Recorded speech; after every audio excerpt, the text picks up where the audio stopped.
Yeah, that was Wiz Khalifa, Black and Yellow. This is The Funeral. You can call us at 1-877-604-4746. Charlemagne the God, Little Mo, Claudia Jordan, Jason Lee. And I am pleased to say that on the phone is a guy I've personally wanted to talk to for a while, Mr. Raz B. What's up, Raz? Welcome. Good morning, man. Good morning, everyone up in there. Claudia, how y'all doing, Charlamagne, Lil Mo, how everybody? What's up, y'all? Thanks for having me on the show.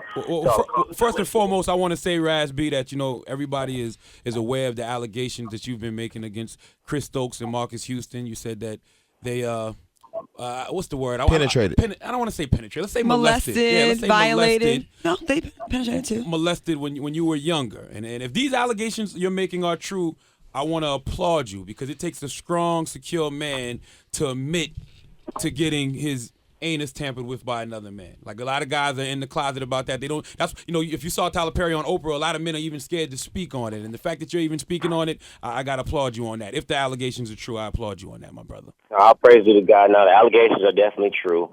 Throughout the years, the devil and these little, I call them incest perpetrators, they run around, they try to assassinate my character.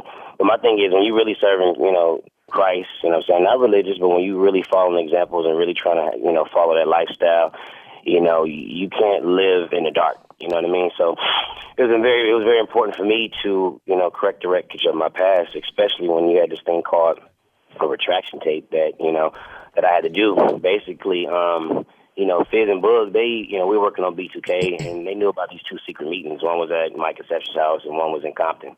And they had the knowledge. And, obviously, it was a very serious matter. Christ Stokes was on the phone. Well, let's talk about that, Raz. A few years ago, you did make the same allegations, and then you retracted, the allegations. Why? It was a lot of pressure. It was also two video cameras there. The rumor on the street is that there were people that supported Chris who hit you up, who were paid to hit you up to shut you up. I heard the Bloods. Let's keep it 100. Yeah, I heard Suge Knight. There Really? was no guns. It was more of a manipulated type of pressure, and there was two cameras there. Like I said, I wasn't never trying to cause any problems, but really I didn't have any help, and I still really don't have any help dealing with these situations other than Jesus Christ and my close family and friends. But it's a crazy situation because you saw how much people cared about their public image to where they wanted me to actually go on camera and lie and, take it back in a way to where the people already knew. It was so much pressure, and like I said, I wasn't really in a position to talk about it. And what was the first thing that he said to you that, because a lot of people that I know in the industry said they'll start off with asking the simple question, have you ever been with a man before? And then that's the seed that's planted that opens it up. That's when they know they can, kind of prey on you.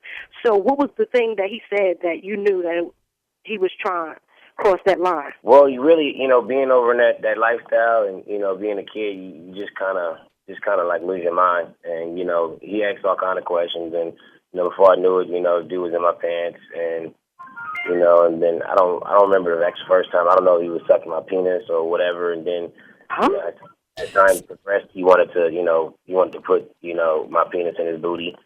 And, what? You know what I mean? So it was some sick stuff going on over there. And, finally when I was able to get of age to really, start telling these cats no and get away from this, you know what I mean? Obviously, I was being enlightened, and older I get, I see, what I walked through wasn't right, and how they treated me and how they misused me was just straight abuse. Well, Raz, let me ask you a question. Where are you at now with your sexuality? Are you straight? Are you bi? Are you homosexual or what? I'm straight. I mean, do you ever get the urges, being that you did sleep with men when you were younger?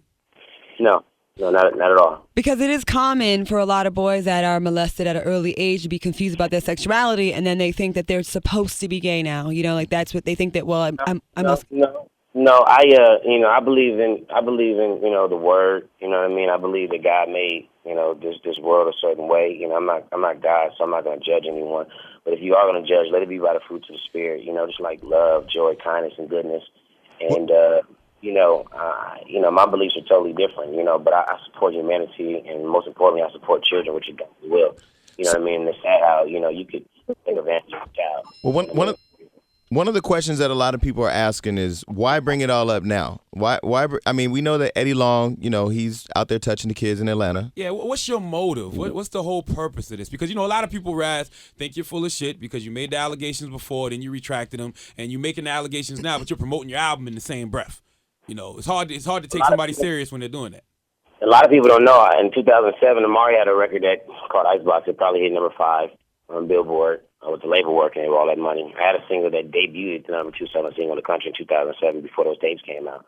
And I reached out to Fizz and Bug like, yeah, we could do some shows together. And of course, when you're frustrated and you're still dealing with situations, and when there's cameras around and documenting, sometimes I don't give a fuck type of attitude. And like I said, as I got older, I realized these dudes tried to make me look like a clown. Of course, you guys asked me the question like, how can I make the allegations? I mean, of course, when I see stuff like Eddie Long and different things, I'm not afraid to speak my mind. Like I said, at the time, I wasn't able to really speak on things. And it's sad now because I got different people hitting me up, telling me their stories and telling me to, to not talk about what I've seen or what I know. But ultimately, it's just like my life is not going to go right until I'm completely vindicated. I'm going to live in a lie and try to protect somebody when people are going out like Fizz calling me a homo. I can speak on so many different things about the group, that I see that I'm going to talk about in my book. You know what I mean? But it's just like, this time is now or never. I don't really, I don't care if people buy my album. You know what I'm saying? If you want to support my album, you can. But it's definitely not about that.